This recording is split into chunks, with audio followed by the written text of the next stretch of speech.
Good morning. It's very difficult to follow Victoria's beautiful talk.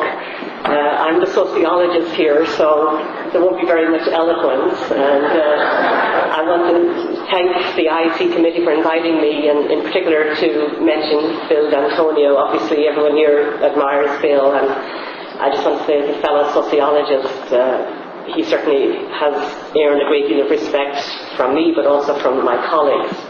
I am in part responsible for some of the wording of those questions, so I'm here to defend that wording today.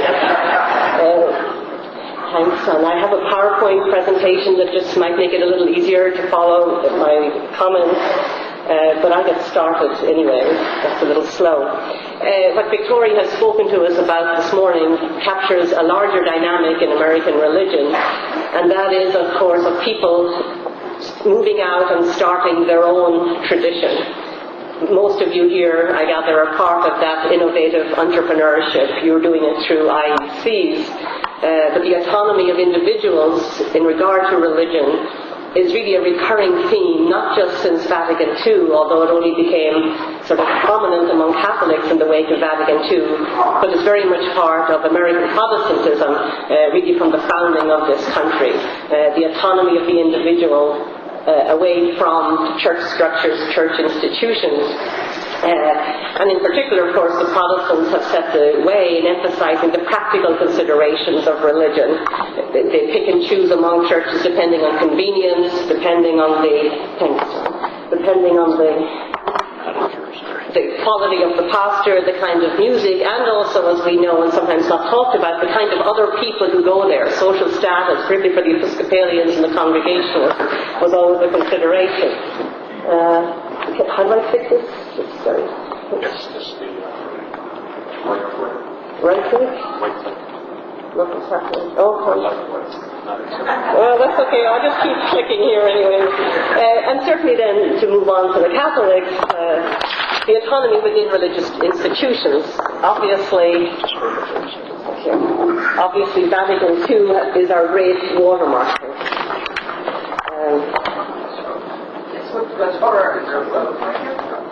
Pardon?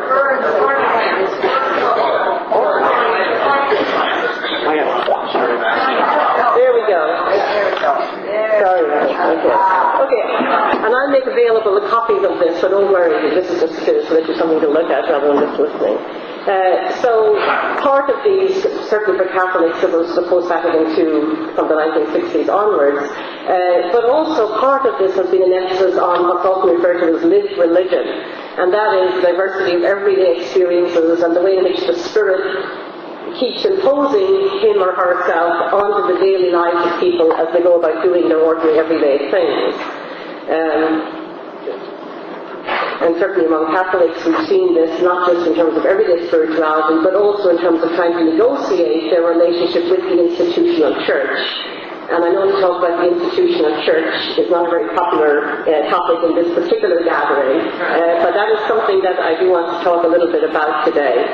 Clearly we all know that most Catholics, whether they're members of IECs or not, or members of CTA or any of these other wonderful groups, most American Catholics disagree with the Vatican and with official church teaching on at least 2 or 3 different things, mostly around issues that have to do with, for liberal Catholics, obviously you're well aware, celibacy, women's ordination, contraception, the whole issue of the death penalty, and also issues that have to do with economic justice and redistribution. And of course, many conservative Catholics, while often agreeing with some of the Church's teaching on sexuality, are also disagree with and reject the Church's authority on issues sometimes of economic distribution. So there's this constant tension within the institutional Church, regardless of what sort of political, doctrinal position you might self-describe as.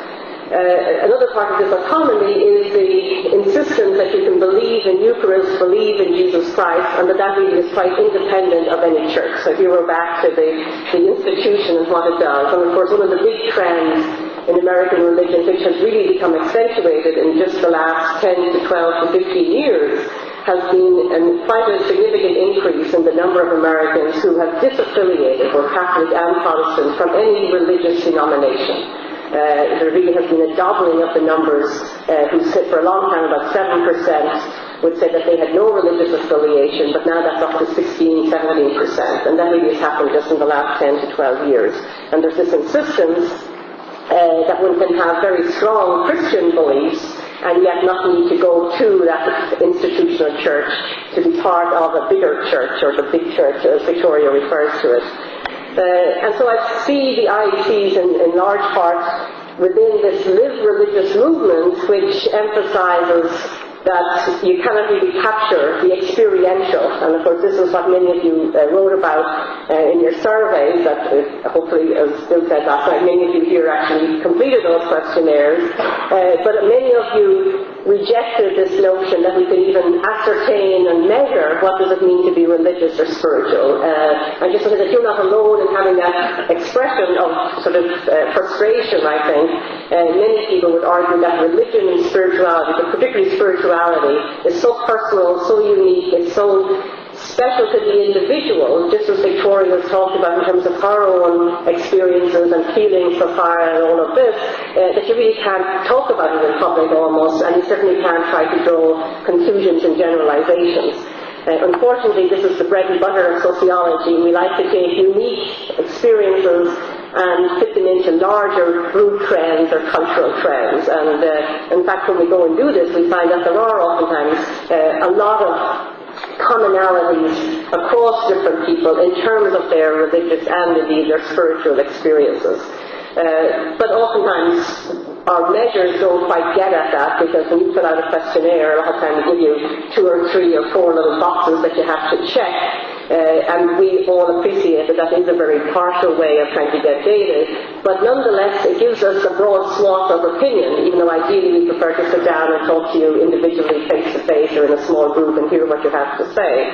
But one of the things that emerges, I think emerged from the IEC survey, is the emphasis on the wholeness of spirituality. And the spirituality is not simply about going to one particular church or going indeed to one particular Eucharistic community, but it's this embodied connectivity. We talked, the panel last night emphasized the importance of connection, the importance of community, so there's the connection within the self and integrating one's own life experiences, but also connecting to other individuals and to other communities. And this seems to be a very core part of sort of the newer trends in terms of how it is that people experience, but also talk about their spiritual experiences. Very briefly, just to tell you what you already know, the profile of the IEC members who filled out the survey is really wasn't too many surprises there at all. 10 years ago I finished a book looking at dignity Catholics, gay and lesbian Catholics, members of Women's Ordination Conference, and theologians and other activist Catholics. Some of the data I was looking at in the IEC survey brought me back to that, because it basically is that things don't really change very much. You're mostly Vatican II, pre-Vatican II generation, as in the big church, more women than men. You're highly educated. You have a very strong Catholic background, as Victoria emphasized. This trajectory of all this Catholic education is obviously very effective in making people critical of the church, and which is exactly the promise of Catholicism, faith and reason, and of course familiarity with Vatican II documents. So you're very similar to CPA profiles, to Voice for Faithful profiles. So despite all your individual uniqueness, you fit these big trends that our sociologists like. Not surprisingly, you obviously, as intentional Eucharistic communities, you emphasize the importance of the sacraments. But again, most American Catholics, including those who sit in the back rows of the church, also emphasize that. Your general beliefs in life after death, and here again, you're similar to Americans as a whole. Despite what I said earlier about the increase in the number of Americans disaffiliating from any particular denominational attachment, they still believe in God in huge numbers, and they still believe in life after death. About 3/4 of Americans have a strong belief in life after death. Of course, surveys don't often pursue that. So what does that mean? What do you envisage? But I think we know for most people they envisage heaven rather than hell. And that's been true since the 1950s. So despite all we say about the harsh 1950s, that first became evident back then, that Americans, most of them, assume that they're going to heaven. Several of you have participated in Voice of the Faithful or Call to Action and have been involved in several causes, Money to AIDS, to gay and lesbian rights, and again, no surprise, your modal newspaper, the piece of news media journalism that most of you read is the National Catholic Reporter, so that's good news, I guess, for NCR. But now despite all that education, as we also was commented on last night, 70% say that the institutional church is not important to them personally, and only a third of you attend Mass at a regular parish, whereas about 42% of non-IEC type Catholics tend to go to church, or at least report going to church on a weekly basis. And again, as was also mentioned yesterday, the US Catholic Church have the lowest retention rate.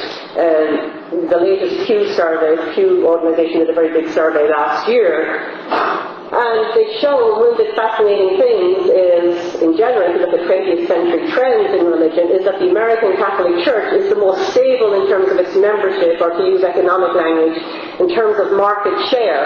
And yet at the same time, it's also losing the most of those birth Catholics. So the net loss of 7.5% points, and the next biggest loser are the Baptists, but they only lose 3.7%. So as was commented last night, people are leaving the church, and you all know that, and partly why the market share continues to be stable is because of the increasing number of immigrants, particularly from Spanish-speaking countries.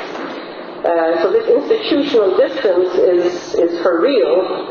Obviously you know that, but it really is.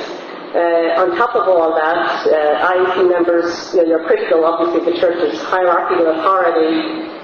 Obviously, all those items on celibacy and sexuality, I don't even want to go into that because it's so well known. But I would make a comment as a sociologist, and I'm a sociologist, not a theologian, even though I think the book that mentions that I'm a professor of church history, that's not true, no theology. I'm a professor of sociology. Sociologists love institutions because the institutions we know are the building blocks of society, and it's institutions that connect us.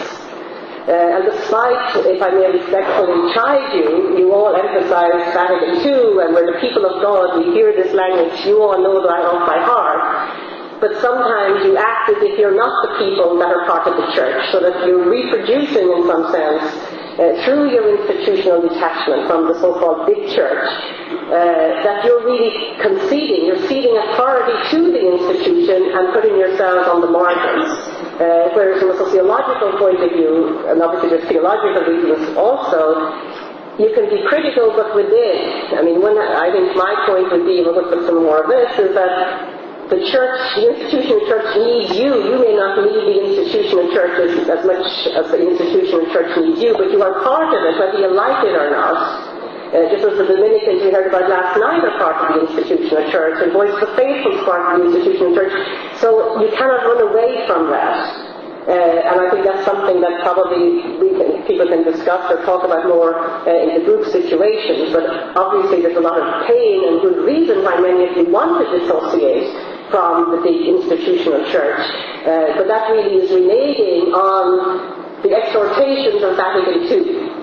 And so, given your immersion in that whole Vatican II model of church, it's a little ironic, I suppose, if nothing else, that you, at the same time, so detach from the institutional church.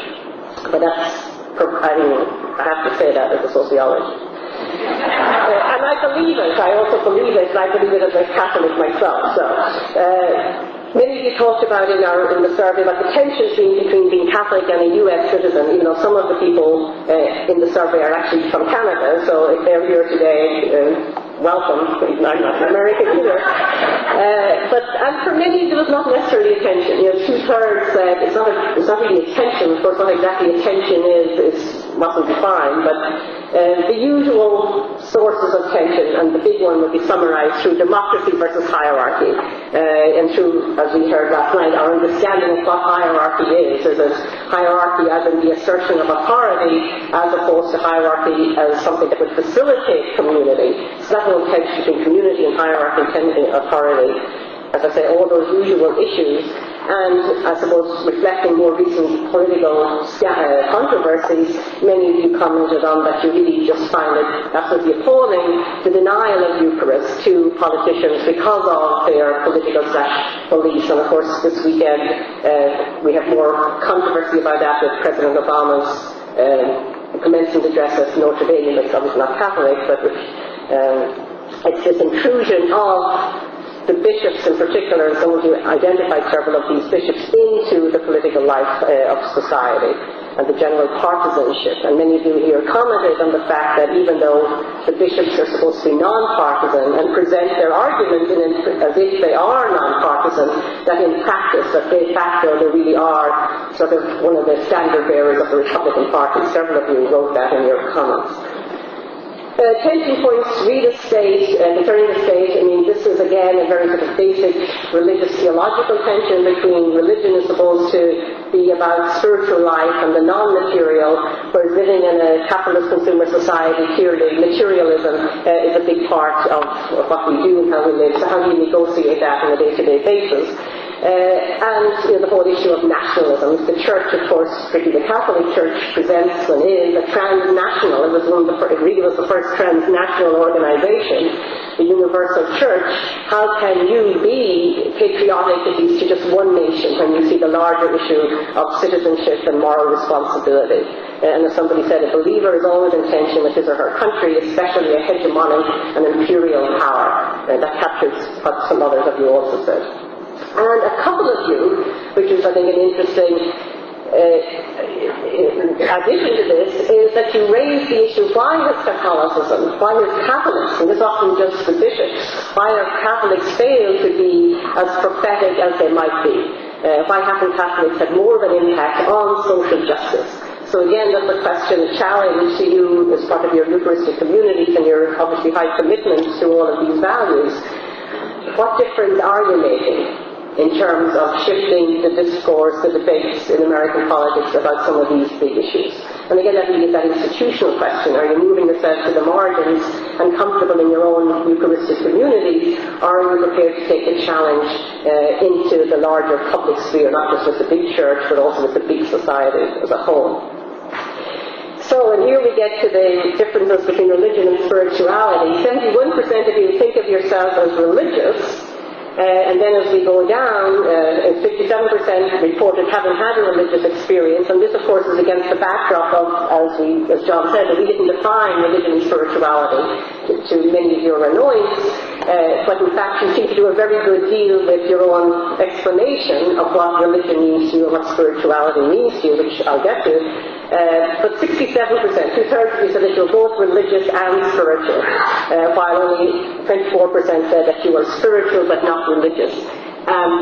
Again, this sort of pattern of who says they're religious and who says they're religious and spiritual, and who says I'm spiritual but not religious, this could be any other survey I'm looking at. This could be the larger American public, it could be some of the people I've interviewed myself who are both Catholic and Protestant samples.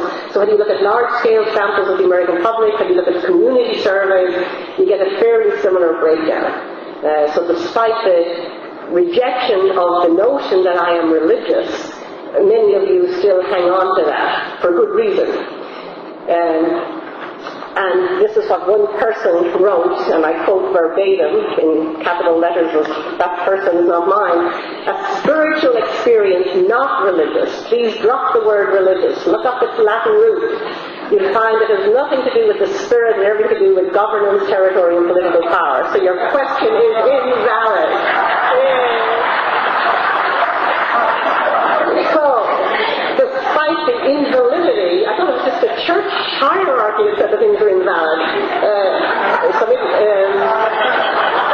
But despite the fact that the question was invalid and that people want to crave and carve out this distinction between religiousness and spirituality, we find much evident overlap in how people describe either religious or spiritual experiences.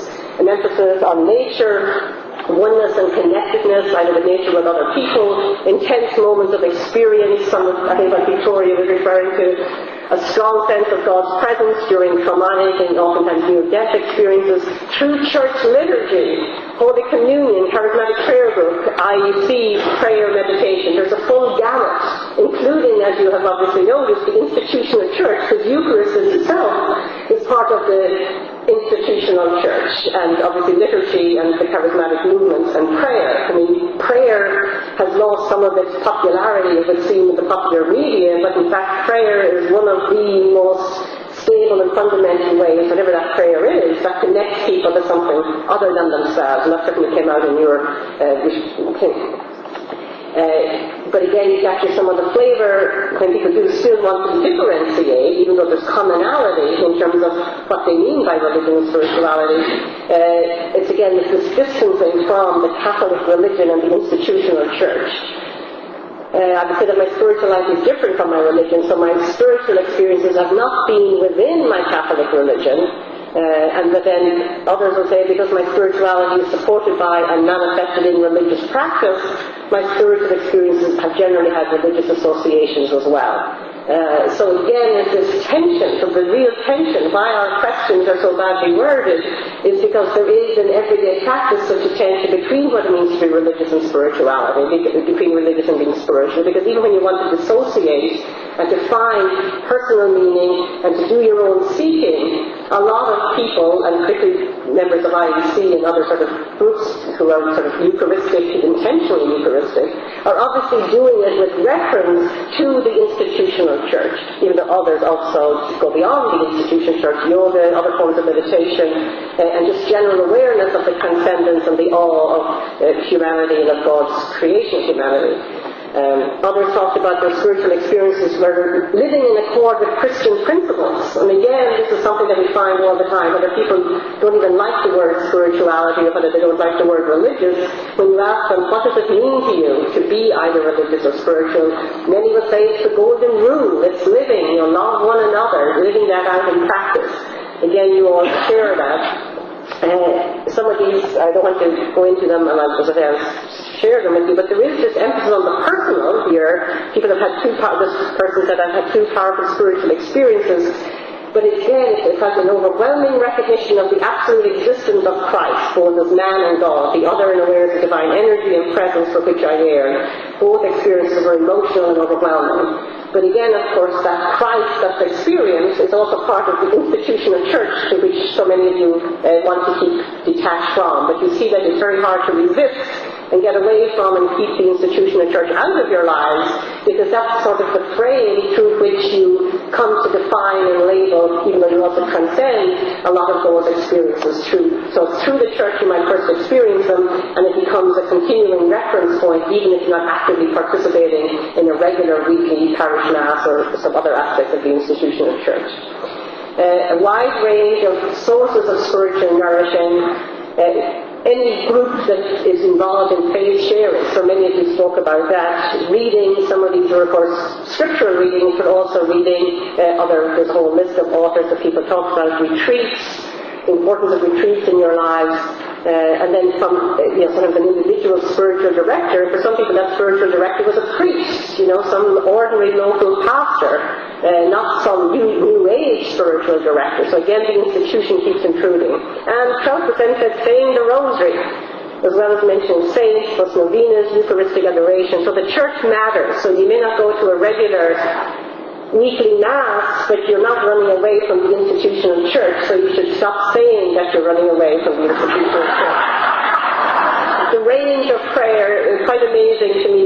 Just reading these, the Tays chant, the Angelus, pilgrimage, centering prayer, a wide range of prayer. It's an amazing resource, these sources, as well as, of course, time in nature, time spent alone in solitude, and caring for others. We sometimes forget that caring for others, being involved in the community or helping somebody is too a very important growth in spiritual experience, and that certainly come up in your comments. And I told one person, which really is a challenge to all of us, always listening for the will of God. Is this what I am supposed to be doing this day or in these circumstances? the body and mind are very important here in knowing I am on the right path. So it's this ongoing process of discernment. I just thought that was beautifully written, but again it shows that spirituality, of course, is not just something that you do once a week or at your IEC meeting once a month or how often you have them, but it's this constancy, and this is this lived religion, lived spirituality. It's listening all the time for the voice of God or the Word of God. So I would say that your lived spirituality is very much connected to the Catholic repertoire, the Catholic institutional repertoire, because the bishops are only one part of the huge institution that the Church is. Using Catholicism to help make sense of your religious and spiritual experiences. Several people refer to the Psalms, for example, both as a prayer that they read, but also in terms of making sense of things. Many people mention the Blessed Virgin Mary, or if a particular priest who wasn't necessarily on the face of it found that he may be so spiritual, but that an individual found he had very many good things to say that helped that person's spiritual growth. I just quote this one person just to show how it is that the Catholic repertoire infuses even what might be seen as the most mundane and ordinary experiences. When I was living up in the hills are a very particular hill, so I forgot their name, one summer, a terrific thunderstorm came up. Suddenly I ran out to gather some wash that was drying on the clothesline. The huge clouds rearing over the hill, the sudden drop in temperature, it had been miserably hot and became actually chilly. And the sound of the wind in the trees was awesome. I felt simultaneously very small in the face of the might of the storm, and at the same time as huge as the storm itself. I thought of the psalm that refers to the Lord riding on the wings of the wind, wrapped in thunder clouds with lightning in his hand. I almost got drenched because for a few minutes I was just unable to move. The experience made me feel God's mighty power. I was filled with a sense of awe and an odd sort of joy. So I would use this, which I think is beautifully and eloquent, but maybe some of you here wrote, who wrote it was here. We cannot make sense of these ordinary mundane experiences that then become transcendent and all-filled for us, in part if we don't have access to the institutional resources of the Church. So the Psalms and all these other wonderful prayers and the liturgy and the Eucharist, as I said, are part and parcel of that big Church that we and IBC members are continuously drawing on, whether they want to or not, but it's part and parcel of how we make sense of things. So again, I would argue that the connections between groups such as IEC and the big Church are much more intertwined and much more infused than sometimes we pretend. Do I have 2 more minutes? Sure. And finally, the final section, again, sort of has parallels with this distinction that people make between religion and spirituality. And most of you said that faith was an important part of your life. But again, of course, you made a distinction between religion and faith. Remember that early quote that I have to look up what religion means. It's about governance, not about faith and transcendence. But basically this sort of summarized the differences. And there's, again, not really too many surprises, but we think of the faith as this personal beliefs, personal experience, a relationship between you and Jesus, having hope in and living out what you believe, and certainty and trust in the Spirit, whereas we think of religion as being all these negative things, formalized, institutionalized, organized, structured, external, the practice of faith, which is an interesting way of thinking about it, ritual and rules and regulations. But I would argue that those 2 middle bullets, the practice of faith and ritual, could also belong under the faith column, because that's what you're doing in your IBC. It's a ritual. This is a ritualized event. This is like your third gathering. So we cannot get away from these structured, external, formalized, organized ways in which we come together as faith believers, faith communities, spiritual communities. So even though we don't like this notion of external authority and structures, we nonetheless keep on reproducing them, because in order to remain connected to others, both within our groups and from one group to another, we have to come together as religious organizations. So now we could talk about IBCs as being a new form of religious organization, perhaps, for your next conference. So this to me is the vibrancy of religion and spirituality, is because there's so much individual ferment and community ferment around all of these issues. And I don't want to trivialize the pain that the institution of church has caused to a lot of individuals and communities. But nonetheless, the institution of church is not just a bishop or the group of bishops or the Pope in particular. It's that whole body of things that the church is. It's the religious orders, it's the people of God, it's the liturgy, the Eucharist, Marian, all of this. And so I would just like to add that to your ongoing conversation. And then finally, capturing this distinction between faith and religion that many do emphasize.